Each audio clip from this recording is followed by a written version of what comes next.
To Save a Hobbit by Random Plot Bunny. Chapter 3. Rivendell was beautiful, Bilbo thought as he wandered around aimlessly, just taking in the sights. He didn't see many elves, and those he did spot were at a distance, but the building was absolutely gorgeous. Ancient constructs, intricately carved eaves, sweeping arches soaring high above his head. It almost made everything worth it to see this amazing city. Finding a quiet balcony to rest, he hadn't walked long, but he was still tired from the events of the day before. The small man looked out over the sloping rooftops and gave a sigh. This morning had been embarrassing, and now 2 more dwarves knew of his condition. And they were 2 that they weren't too sure could keep his secret. "Mr. Baggins, time to wake up," Keely said while shaking a shoulder lightly. "Mr. Baggins, you've been asleep all morning. It's afternoon now. Time to get up," Feely chimed in from behind his brother. "Bilbo, come on now, wake up." Giving a particularly vigorous shake, they finally got a response, if only a small one. Batting away the shaking hand, Bilbo turned onto his side. "Tired. Need sleep," he muttered and began to drift off once more. He didn't notice the whispered conversation held above him. "Fee, get on." "Why? Now, Fee!" Warm arms holding him up and a warm tea being poured in his mouth finally brought him around.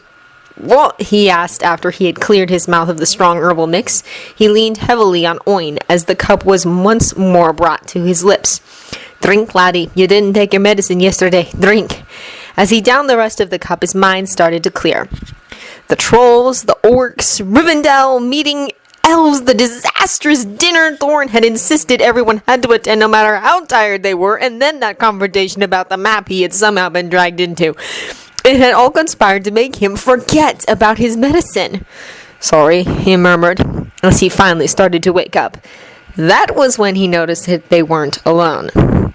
A very worried-looking pair of princes were staring at him. Keely was, of course, the first to speak. "Mr. Baggins, are you all right?" "Master Oin refused to tell us why you wouldn't wake," Feely added when Bilbo hesitated. Giving a sigh, he could see why these 2 got away with so much when they used those big sad eyes no one could say no to.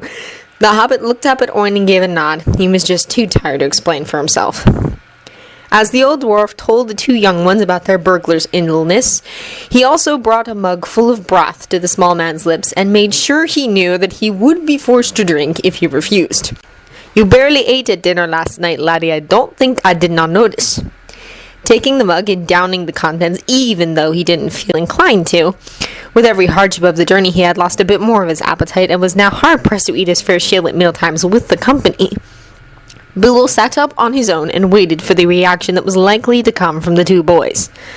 Once Oin finished his explanation, the 2 dwarves turned to their hobbit with wide eyes. "And you knew this before you came with us?" Feely asked. For once, Keely seemed lost for words. "Yes, coming with you was the best option I had." And before he could explain further, Thorin came striding through the room the company had taken as a sleeping chamber. "Boys, leave the halfling alone. He's obviously still shaken from yesterday." Waving to them to follow along, he left through the opposite door, all the while mumbling about green grosses and weak links. Giving sympathetic looks to their small friend, the boys scurried after their uncle. "Master Oin, do you think—" He trailed off. How was he supposed to ask if the boys were trustworthy in this without giving offense? "I'm sure they will keep silent, lad. At least until they can talk it over between themselves." Smiling in reassurance, the old healer stood up. "You should try for a little exercise today, just to keep yourself limber. Maybe a short walk around one of the parks they have around here." "And what will you be doing today?" Bilbo asked, his curious nature coming back to him as the broth he had been made to drink finally brought some color back to his cheeks. "I'll be in the library. It's where I was when Feely came to get me. They have a large medical section." Giving the smaller man's shoulder a quick pat, Oin left to continue his researches. The sound of light footfalls behind him brought the hobbit back to the here and now. Turning to see who had joined him on the balcony, Bilbo was startled when he looked up and saw the elf lord, Lord Elrond. "Not with your companions?" the elegant lord of Rivendell asked. No, I shan't be missed. At least not until Ori and Piffer realize I'm out of their sight, he privately amended. Those two had become his ever-present shadows while on the road, and though the small man would admit that it felt nice to be so well looked after, he also liked to spend some time alone. Realizing he had been silent for far too long, Bilbo looked up and saw the concern shining out of the elf's soft eyes. He gasped when he realized that the elf lord knew. I'm a healer by nature, Master Hobbit. I knew something was wrong last night when you were not eating, as your kind is normally ravenous after a hard journey. Then, seeing the volumes that your company healer took out of the library, he trailed off and turned to look out over his city. Finding his voice, Bilbo had to ask, no matter how resigned he had become to his fate.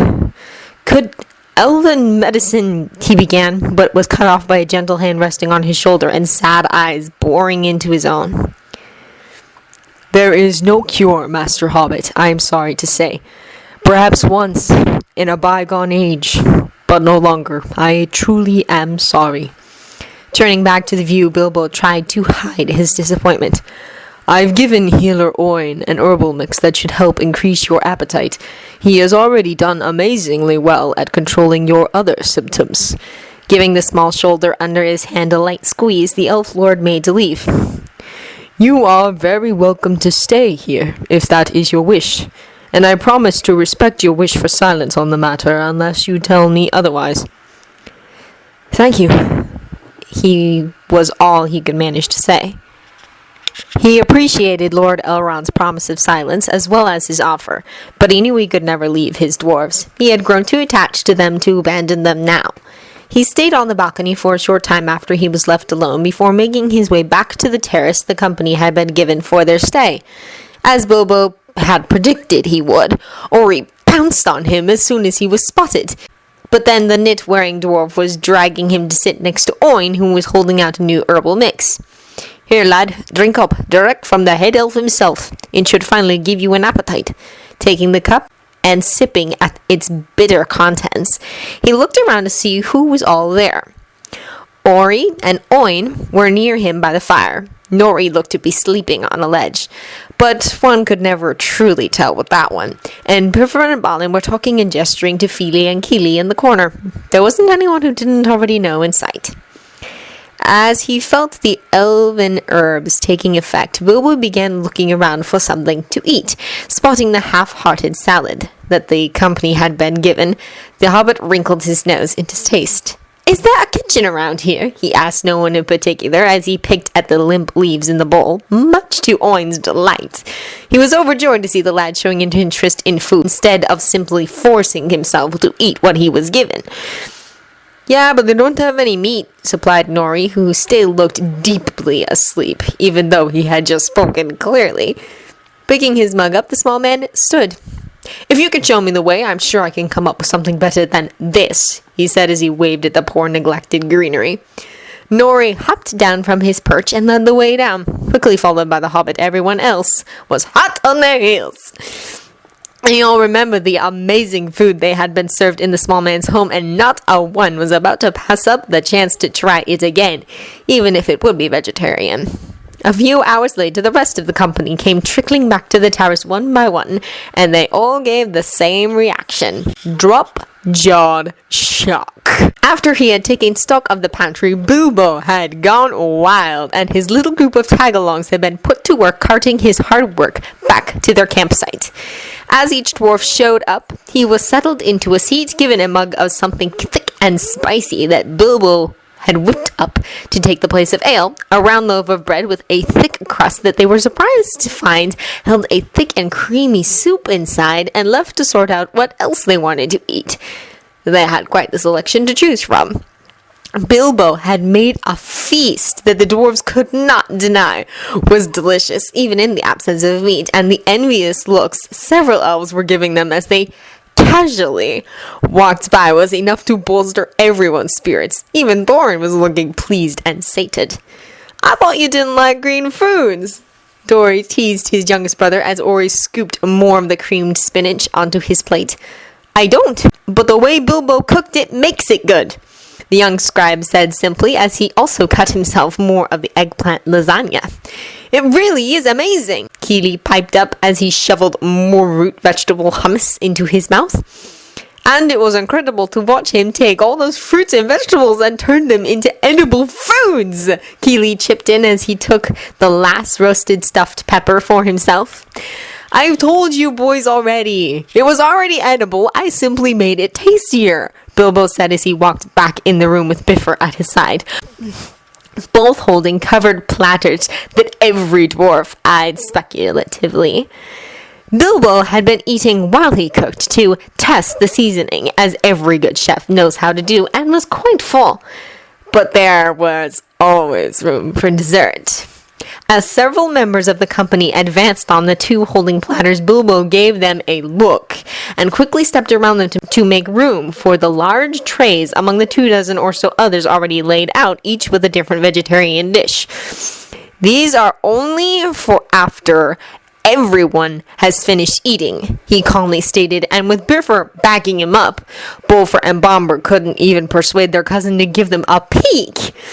No one disputed his word, as they quickly set about finishing the food as quickly as they could.